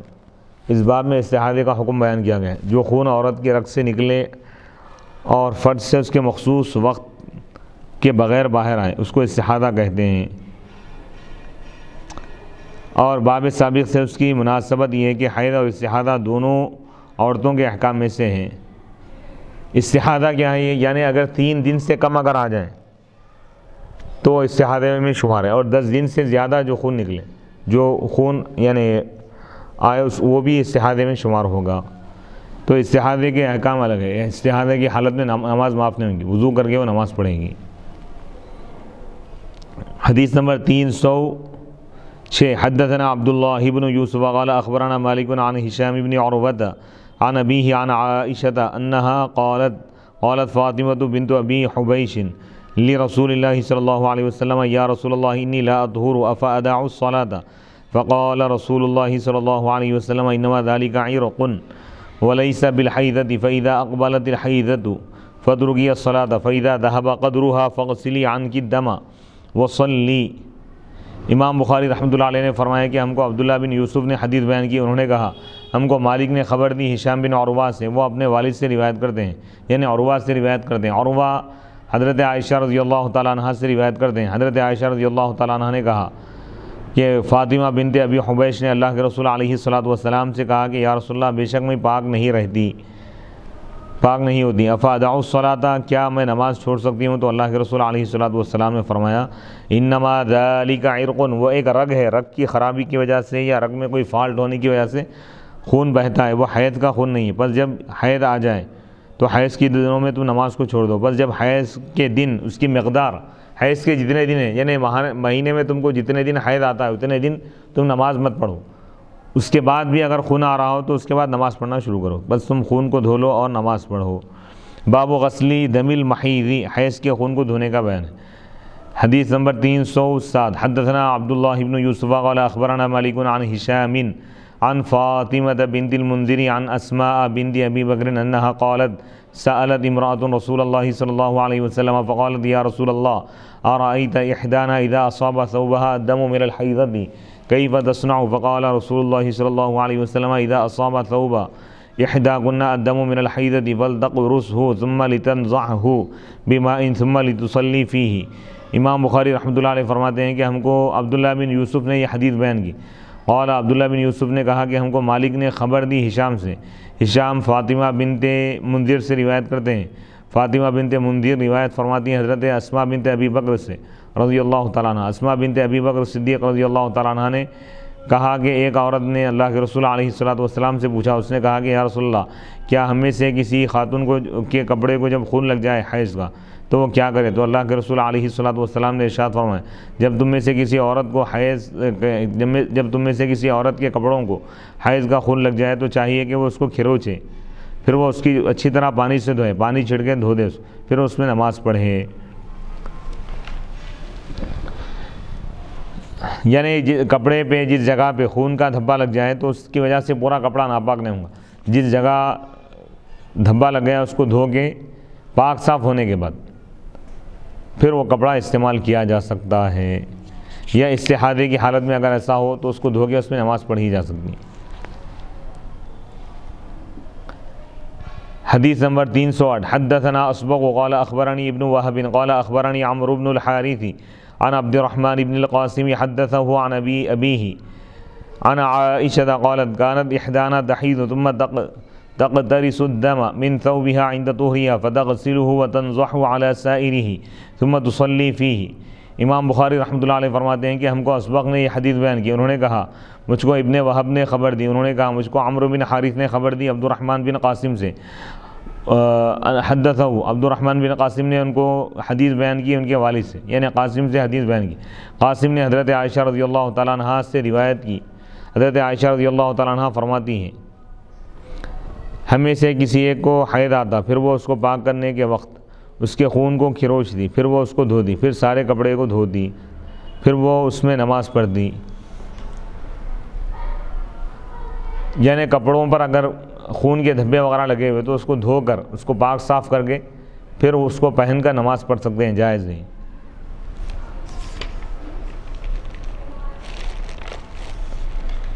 باب نمبر 10 باب الاعتکاف للمستحاضہ۔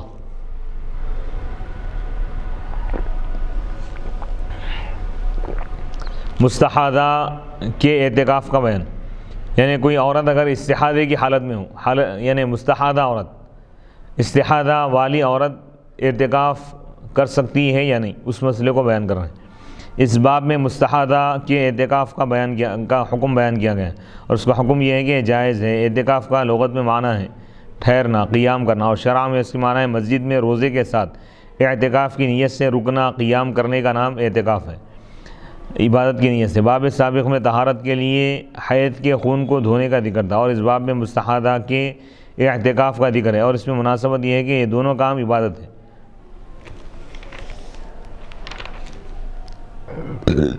حدیث نمبر 309 حدثنا اسحاق قال حدثنا خالد بن عبد الله عن خالد عن عكرمة عن عائشة أن النبي صلى الله عليه وسلم اعتكف معه بعض نسائه وهي مستحاضة تردم فربما وضعت التصع تحتها من الدم وزعم عكرمة أن عائشة رأت ماء العصفر فقالت كأن هذا شيء كانت فلانة تجده.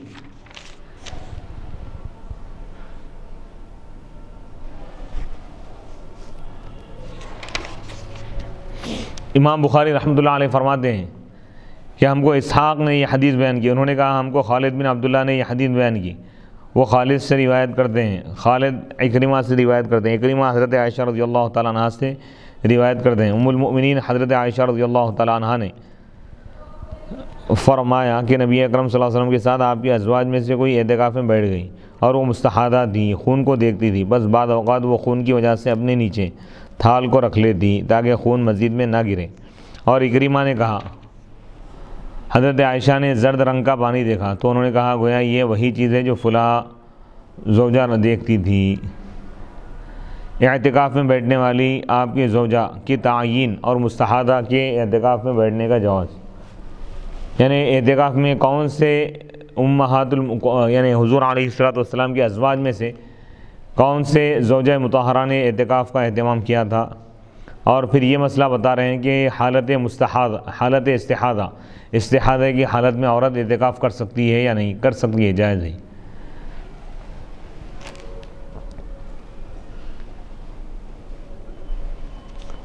اس حدیث میں یہ ذکر ہے کہ آپ کے بعد ازواج اعتکاف میں بیٹھ گئی.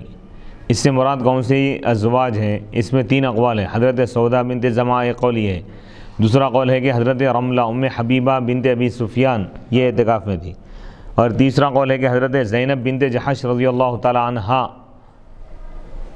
یعنی اعتکاف میں تھی. اس میں مذکور ہے کہ جو فلانہ دیکھتی تھی, اس سے مراد وہی زوجہ محترمہ ہیں جن کے اعتکاف میں بیٹھنے کا پہلے ذکر ہے. اس سے معلوم ہوا, اس حدیث سے معلوم ہوا کہ مستحاضہ عورت مسجد میں اعتکاف میں بیٹھ سکتی ہے. مستحاضہ کے حکم میں وہ شخص ہے جس کے پیشاب کے قطرات ہر وقت جاری رہتے ہو, یا جس کے زخم سے خون ہر وقت جاری رہتا ہو, بشرطے کہ ان کا خون یا پیشاب مسجد میں نہ گرے. اور اس زمانے میں عورتیں مسجد میں اعتکاف میں نہ بیٹھیں, اور اس زمانے میں انہوں نے اپنے گھر میں نماز پڑھنے کے لیے جو جگہ بنائی ہو وہاں اعتکاف میں بیٹھ جائیں.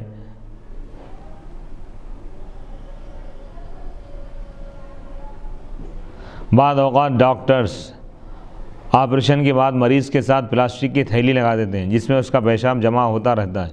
ایسے شخص کا مسجد میں آنا جائز نہیں, کیونکہ مسجد میں نجاست کا لانا جائز نہیں ہے. حدیث نمبر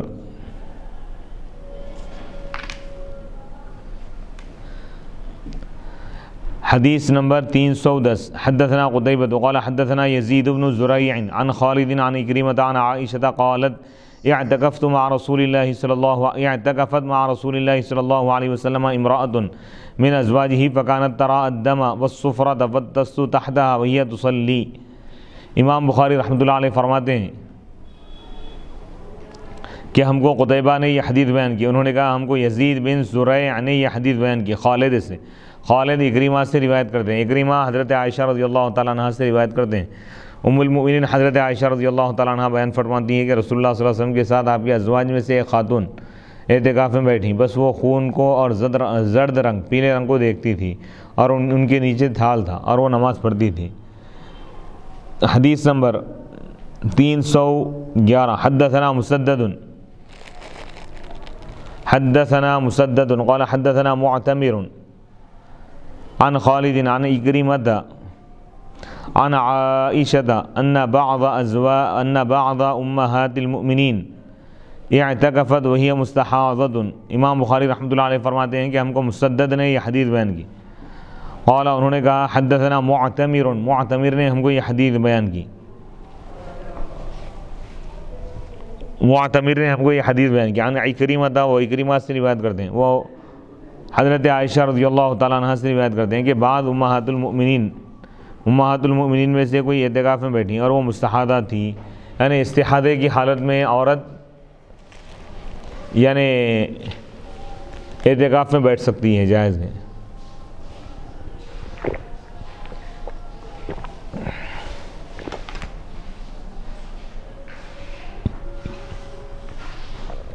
اس حدیث سے امام بخاری رحمۃ اللہ علیہ بتانا چاہتے ہیں کہ حالت استحاضے کی حالت میں خواتین اعتکاف میں بیٹھ سکتی ہیں، نماز بھی پڑھ سکتی ہے، البتہ حیض کی حالت میں، نفاس کی حالت میں نماز نہیں پڑھ سکتی، اعتکاف میں نہیں بیٹھ سکتی۔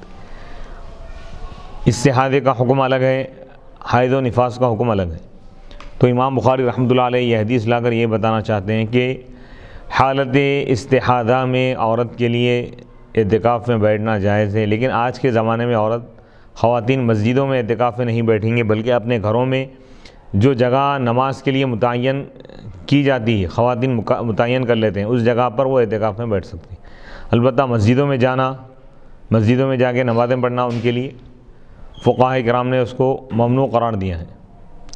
نبی پاک علیہ الصلوۃ کے زمانے میں ایک حکمت اور مصلحت کے تحت اجازت تھی، بعد میں حضرت عمر بن خطاب اور حضرت عائشہ رضی اللہ تعالیٰ عنہ نے منع فرما دیا، کہ کیونکہ اس زمانے کے حالات بدل گئے تھے، اور حضرت عائشہ رضی اللہ تعالیٰ عنہ نے فرمایا کہ اگر حضور پاک علیہ الصلوۃ آج کل کی خواتین کو دیکھتی اور یہ حالات کو اگر دیکھتے تو حضور علیہ الصلوۃ مسجد میں آنے سے ان کو منع فرما دیتے۔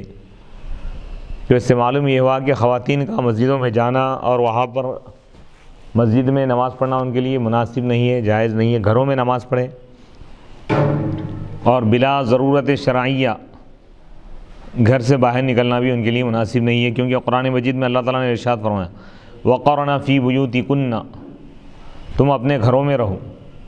تو خواتین کے لیے گھروں میں رہنا یہ زیادہ مناسب ہے، اور فقہاء کرام نے بھی ان کے لیے اسی مسئلے کو بیان کیا ہے۔